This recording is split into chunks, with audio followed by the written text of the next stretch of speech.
Hello, everyone, and welcome back to Strategic Business Planning. Today, we have the 5th episode. We've got a new set, as you can tell, but today we're talking to Chuck Peters with 714 Web.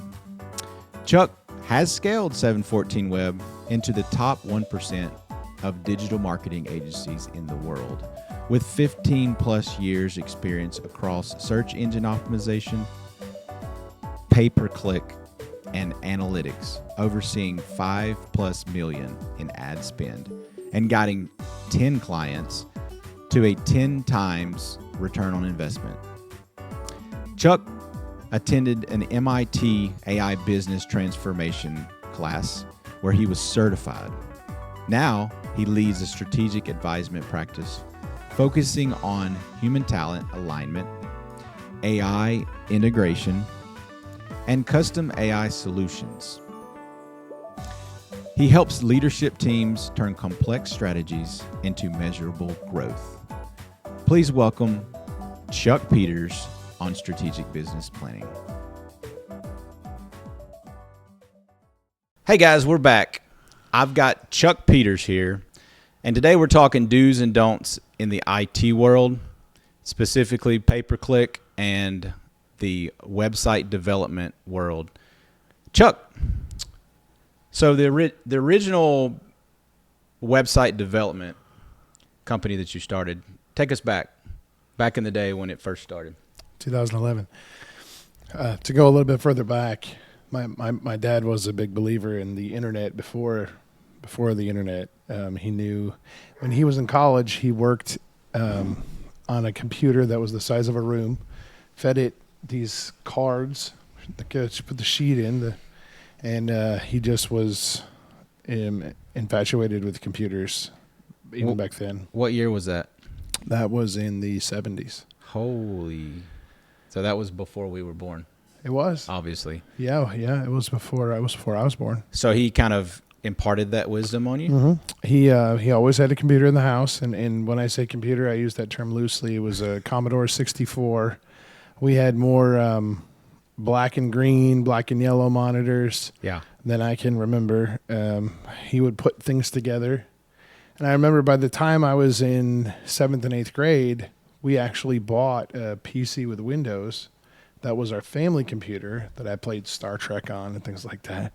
But upstairs in his office, there was a computer that I could really go to work on using the MS-DOS prompts and putting in games. And just kind of had more freedom with that. And that's just how he raised me. We had a modem device you connect the phone to that was connected to the computer, and we'd dial into billboards. And he knew me, so he would put the number to a billboard on a sticky note on the wall by the computer and say, don't connect to this billboard. There's games and things, but don't connect to it. And then he would walk away. And he knew that as a kid, I would then go do that thing. And he bought a domain name before GoDaddy. It was called Internet Beyond. And back then, it was a lot of work, and you had to register. And so I don't think I had much of a choice. My youngest brother actually was a senior developer at Apple for over a decade. We were just going to be involved with computers somehow. So throughout school, obviously I grew up typing. Like I went through typing class in like 88, 90 time frame, learning how to type on a keyboard with a ding. Yep. How did that work out with your? My middle brother learned how to spell correctly because he was chatting with girls and he was embarrassed that he couldn't spell very well. Nice. My first romantic thing as a teenager was with a girl that had an email address, and we would email each other as if it were chat. So I would send this like 2-paragraph email, and it would connect and send and receive, and I'd get an email back and read that and respond, and we would just go back and forth like that for hours. Kind of mysteriously. It's like you were just wondering like what would happen next. What's she going to say to this? Kind of instead of reading body language, you're reading context from a text message back in the early 2000. My parents commented that it sounded like a car revving up because I would start out slow, the clickety clack, and then just and so I was going to do it, and I tried 3 or 4 times to make a living doing it, to do something with it before anything clicked. Okay. There were a lot of things I needed to learn besides how to make a website before I could have a business making websites. Wow. So it was a process of getting to that point. I also had to have the conviction. Sure. Knowledge is one thing, but if you don't have the conviction, you're not going to do it. I heard somebody say one time, very wise person, he said, in life, you get what you require, not what you want. Wow. Children want ice cream. Grown-ups require things. And at one point, my wife was pregnant with twins, and I required income. I required it. I was volunteering in a homeless ministry, and I had this reality check that I would be homeless myself if I didn't do something differently. And I had these kids coming. They were due in October, and in July, I started this company called 714 Web, and the next day, after I decided with conviction that I was going to do this, even though I had failed several times before, and I didn't want to become a father and fail at the same time at something else, I really was hesitant because I thought, man, I've tried this before and I failed. I don't want to fail again. I'm going to be a father. I need to, I guess, be a grown-up and stop failing at things. Sure. But I had a conviction, and the next day I had a conversation with a total stranger about his St. Bernard. I had an English Mastiff at the time. And he said, by the way, do you know anybody that makes websites? I have a small business, Island Home Monuments in South Knoxville. He said, we need a website. And I said, I do. I know I'm me. And he said, how much? And I said, $40. He couldn't get his hand in his pocket fast enough. Threw the $40. Here, I'll prepay you for the website. I thought that was easy. Yeah. I spent the next 3 months. So that was, what, 2010, 11? That was 2011. 11. Okay. 2011. Wow. And so website development at that point had already been evolving, right? I was catching the tail end. They say that Knoxville is about 5 years behind technology on average. And I was catching the tail end of businesses that did not have one yet. So I was catching businesses that had been established that did not have a website. Right. Within a few years, I think those had run out. I think within a few years of me starting 714 Web, I didn't run into that anymore. Sure. So, but knowing that, you said you were basically 5 years behind. What would have, like, if somebody's looking to do this, a website development now, knowing the knowledge 5 years after everybody else did, what would you say for someone starting now? Because you're 15 years later now. What did you know now that you wish you had known in the beginning? Be fearless. Elaborate. I limited myself. I created false ceilings. I stopped growing because of uncomfortability and because of fear. And it wasn't until a very successful business person sat down with me and said, I see that you could be very successful. And to be frank, I thought I was successful at the time. And when he said that, I realized there's a lot more success to have, and that someone else who was successful thought that I could be more successful. And that's when I started to become a little more fearless. And that's when my business really turned into a business, not just self-employed with some help from some friends. Right. So at this point, what year in business was this? Like 2016? 2017. 2017. Okay. So 2017, 6 years after your conception, you finally realized that you had a business and you weren't just like, you didn't have a job. Well, I actually had already started and failed at several other businesses in that time frame. In the 6 years that you were doing that. I've been a serial entrepreneur my whole life. It's amazing. And I had, I remember as a kid when I traded baseball cards, I was in it for blood. I mean, I was going for the throat. And I did a baseball card deal with a kid when I was probably 8 or 9. His mom called my mom afterward and made us trade back. Wow. Because you like traded a Michael Jordan for like. I'm complete. I think I know that I cleared $8 on the baseball card deal. $8. And the kid definitely had some trade remorse. And he complained to his mother. She called my mother. We had to trade back. But I've always been very serious about having the freedom to have control over my own destiny. Sure.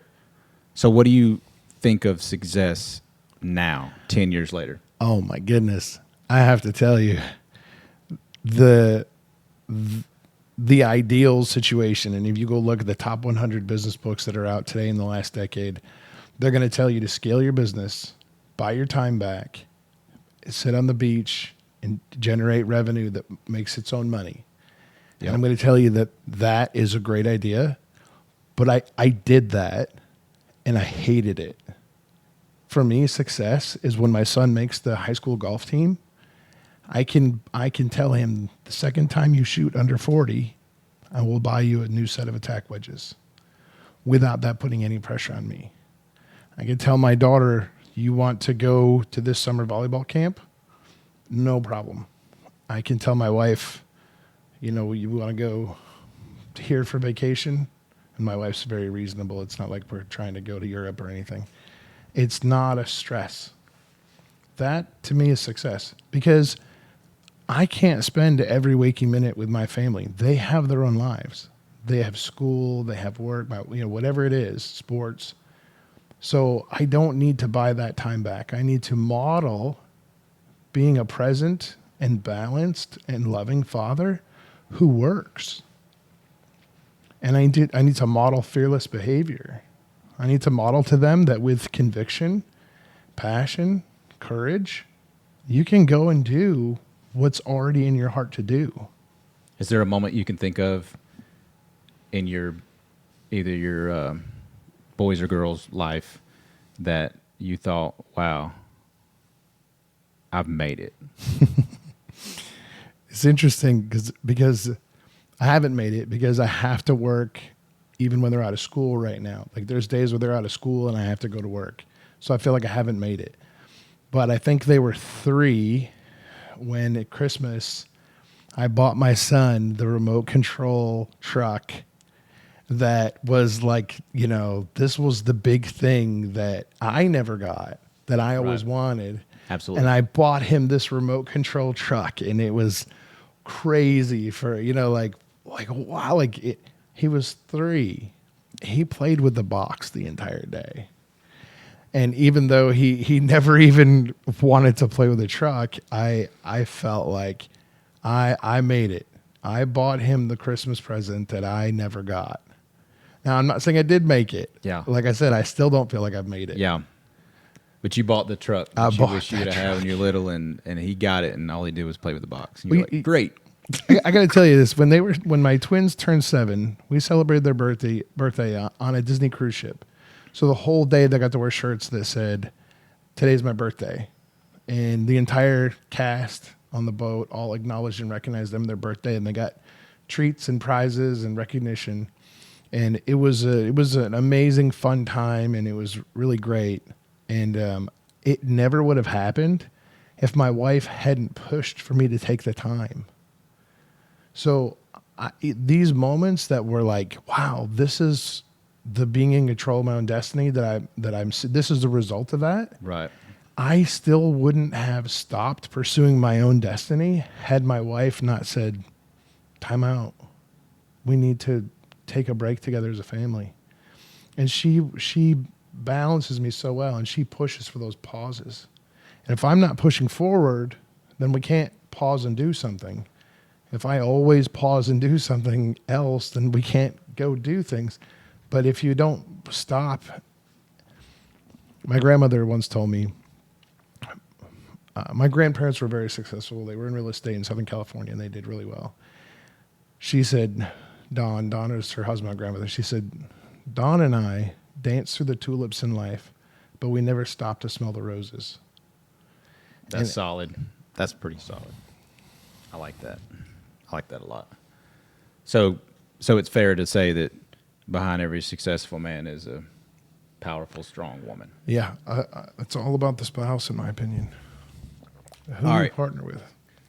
So, problems that you've had or mistakes that you've made We don't have enough time. going into the don'ts. What's a mistake that you made that you don't hear others talk about in your line of business? That's a really good question, and I'm going to just throw something out there that may be controversial. I feel like I didn't bet on myself from a financial standpoint to feel free to borrow the money that I needed to be successful faster. Controversial as in borrowing money to grow your business. Yeah, Okay. because a lot of people are, and I really love the idea, cash is king and stay out of debt. And I love that. And, my wife and I spent a lot of time and money, a lot of time and energy to get to where we want to be with that kind of a situation. But if you really believe in yourself and you have a track record of success, then bet on yourself to funnel and build. If you've got a fire going, if your business is generating revenue and more money would generate a return, then go for it. Okay. That if you have a track record and if there's already an ROI, those are some big ifs. Sure. So let's talk about the business side, operations wise.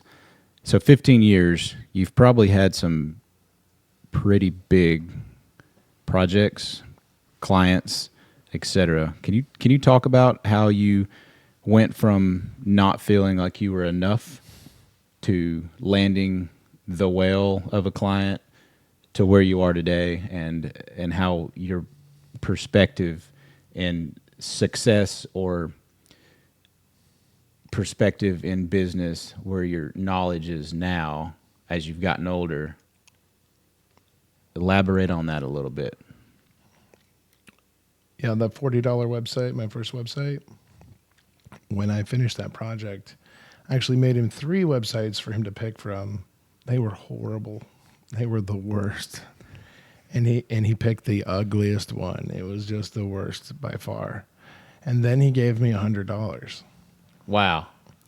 And I realized I had underpriced so much that he actually felt bad and gave me another $100. Well, $140 in 2011 was still, I I not had really much money. Probably a few months later, there was a woman in Knoxville who was taking in homeless people into her apartment and funding everything through website sales, website design. I don't know how we met. She found me. She met with me. She brought me a contract that said never charge less than $2,000. Here's a contract to use, and just gave me a whole bunch of free good advice. And, it was a big eye opener for me. But back to the original question, there was a time where I was on vacation and I was visiting my mother, and I closed a $50,000 website deal in her living room. And I got off the phone and I said, Mom, I just got a verbal agreement on a $50,000 website deal. And I think at that point, I didn't realize that she had no idea what I actually did, like for work, because I never was at work. I was always at home. And didn't really process with her. And she was like, well, that's nice. And Yeah, And what is it great. exactly that the $50,000 for? Yeah, and I don't think she understood that half of it was gone immediately, and then the other part, the other half was going to be cut into significantly Sure. before we even. But the point is that that was a significant event. But the second time I sold a $50,000 website, it was not as nearly exciting. It was like, I can do a better job this time. I can provide more value. I can make something more meaningful. I can do it with a better timeline. What makes you think that?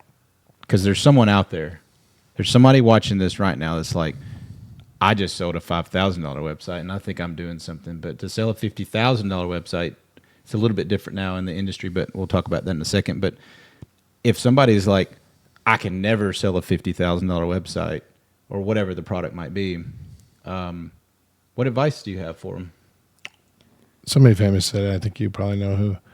Whether you think you can or you think you can't, you're right. So You've told me you've said that to me before. That's pretty awesome. yeah, That's pretty cool. yeah. So, are you at liberty to talk about anybody that you've worked with, website wise? Yeah. We work with Paula Deen restaurant websites, Kind of a big deal.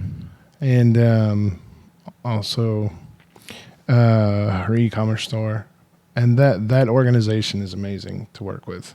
They're amazing, and they're always innovating. There are constantly eyes on all marketing to make sure that it is representative of the brand. And working with clients like that has significantly helped my business. We've done probably 300 projects in the last 15 years, and I have learned so much from those companies.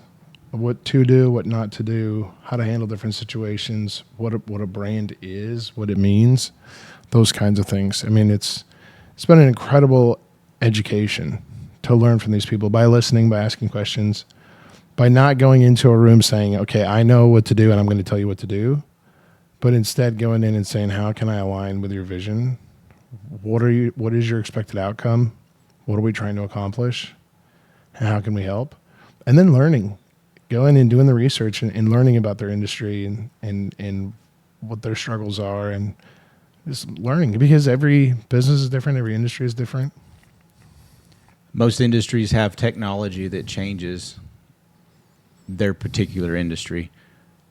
What has AI done for the website production industry? This newest term is the boomerang effect.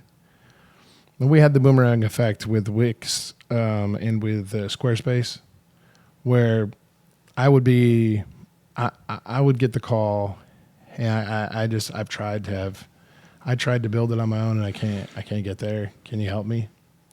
And those are people that would go and try and do it on their own, and then just for whatever reason they didn't like it, it wasn't what they wanted, or just couldn't technically get to the end, or whatever it was.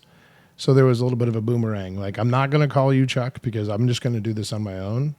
But then there was a percentage of people who would then call me. So they came and then came back. Right.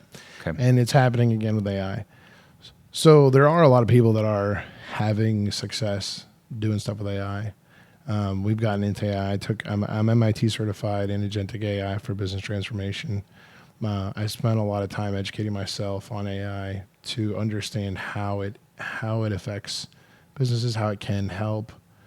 There's a lot in the website world that is very positive and very negative when it comes to AI, and people don't realize. For instance, I have a client who they took their idea for a web-based app, and they went to AI for every aspect of the business, and 90% of it needs to be wildly revised. And the part that I touched, I had to correct significantly.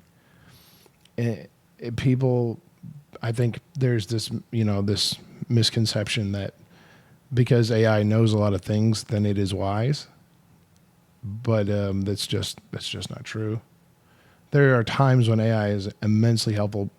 When you treat AI as your assistant to learn from, that's great. But when you treat AI as a partner or give it kind of mentally give it permission to tell you what is true and what is good and what would work, that's not helpful. You need to use your brain and use AI to educate you so that your brain can make a good decision.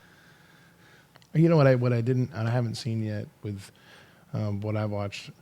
And I don't think anyone's asked you about your business. Can we save like 2 minutes for me to ask you about? Yeah, Okay. sure. Give us a 2 minute, and then we can do that. I'll be happy to do that. Okay. Yeah, cool. So we're at 25 right now. How do you want to get it to 30? Yeah, let's get it. I can get it to 30. I mean, I can talk. Perfect. Chuck knows me. I can talk a lot. All right, so Chuck, you've pivoted just recently in your professional career. You and I have worked together for a few years, and you've helped me a tremendous amount. Talk to us briefly in the next few minutes about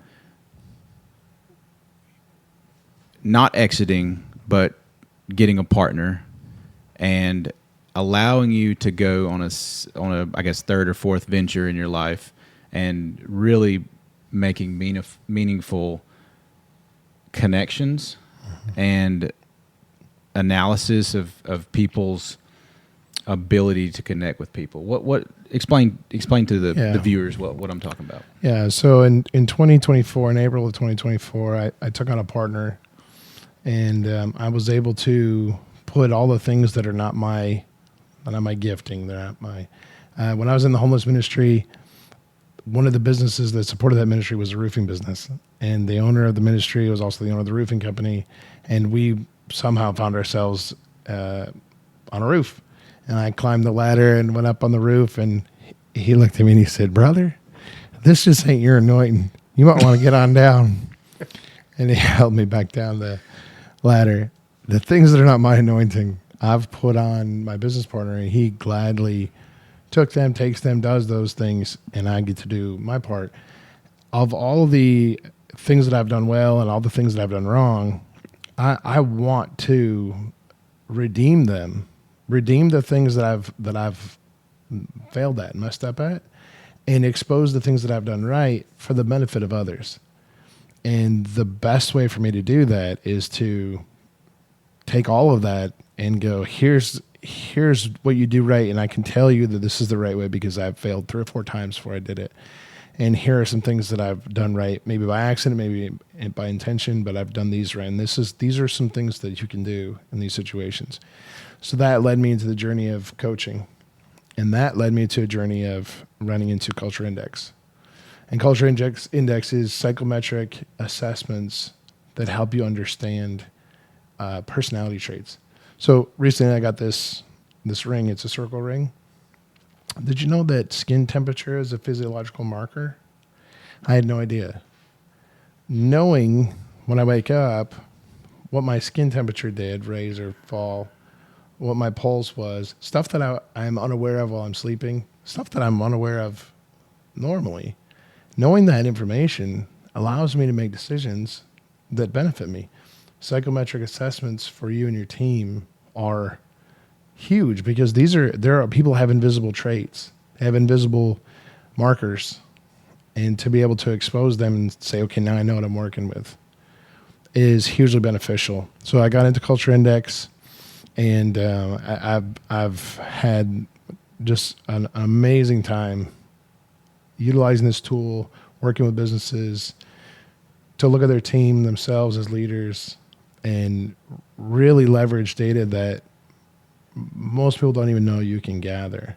But it's a challenge because if I said to you, there's information out there that is vital to running your business that you can own, that you can have, that you can use to help you make decisions, actionable data that you can mobilize to protect against future losses, generate more revenue, be a better leader.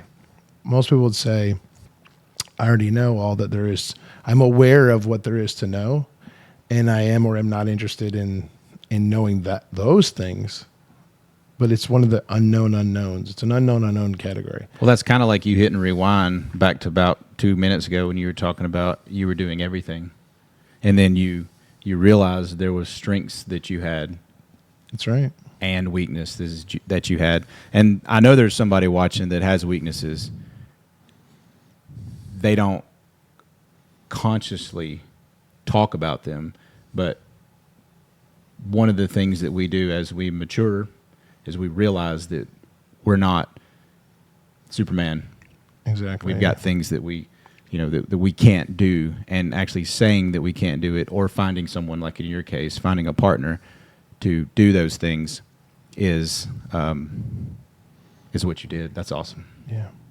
Well, let me ask you. So you've taken the survey.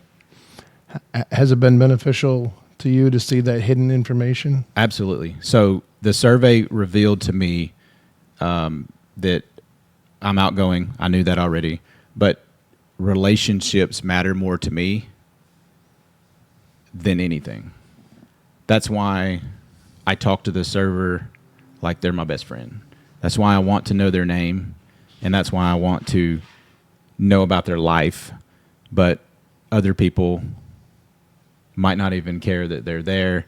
Not that they don't care as a human who they are, but my connection, it has what you've told me and what you've taught me about my culture index is to embrace my strength of connecting with people.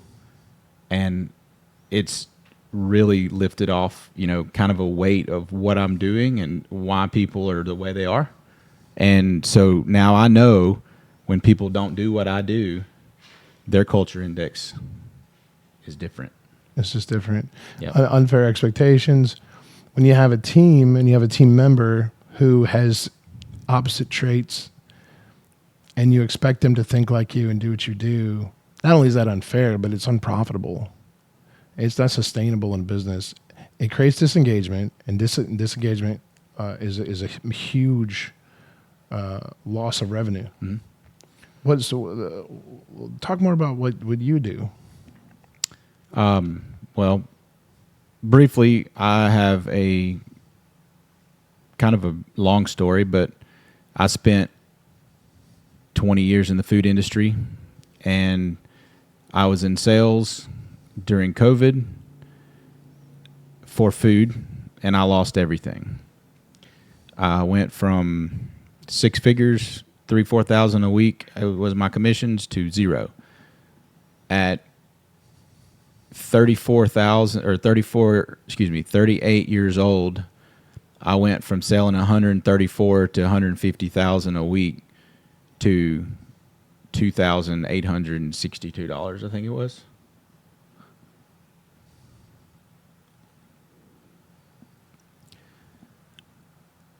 So from there,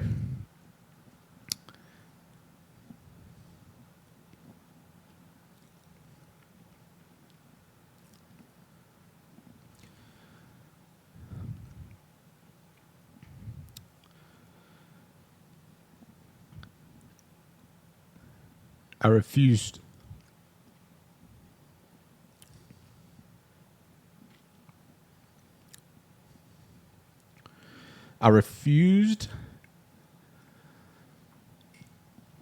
To draw unemployment.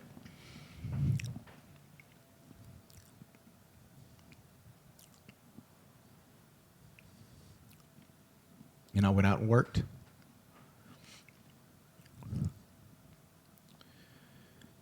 I learned the trades. Construction was the only thing that was happening during COVID. I lost everything during COVID. Cashed out the little 401k that I had, and I learned how to paint, frame, drywall, a little bit of concrete. And I was in the National Guard at the time. I went away for some Army training during the second or third year of rebuilding.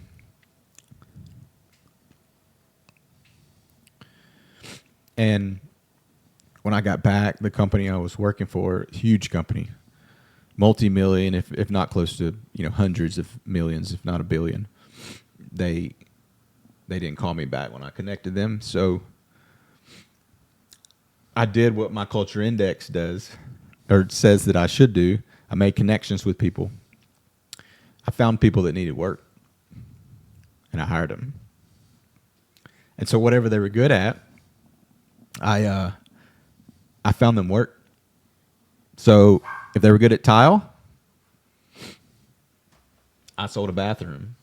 If they were good at framing, I sold a deck. If they knew how to paint, we painted a house. And so over time, I got to the point to where now that you've told me, now I know why.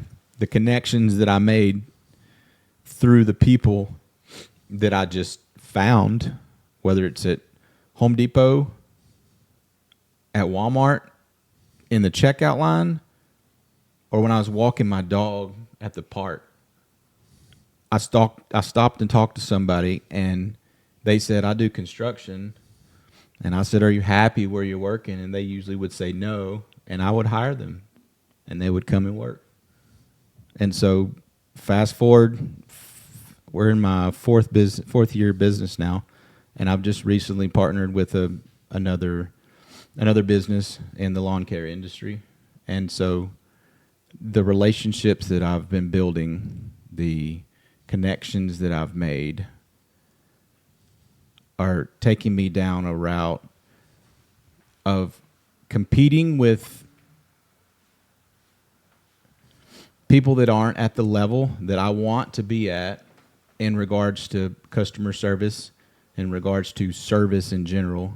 I've told you this example before, but I'll share with the listeners. If you go to a restaurant and your glass of water is empty and a server comes by and they ask you if you want more water. That's not service.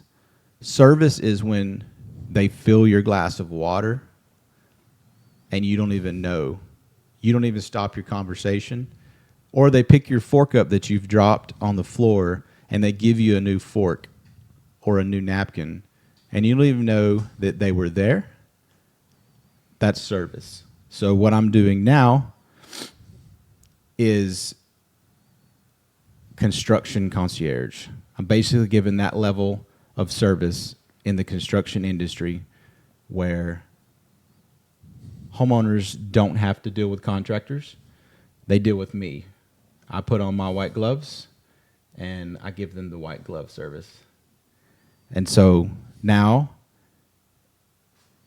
you can get projects done at your house and not even have to meet with the contractor. I get the estimates. I get the certificates of insurance, the references, and I will give them the packet of what they're looking for their project. They choose the contractor. We manage it from start to finish. And as I tell everyone lives happily ever after.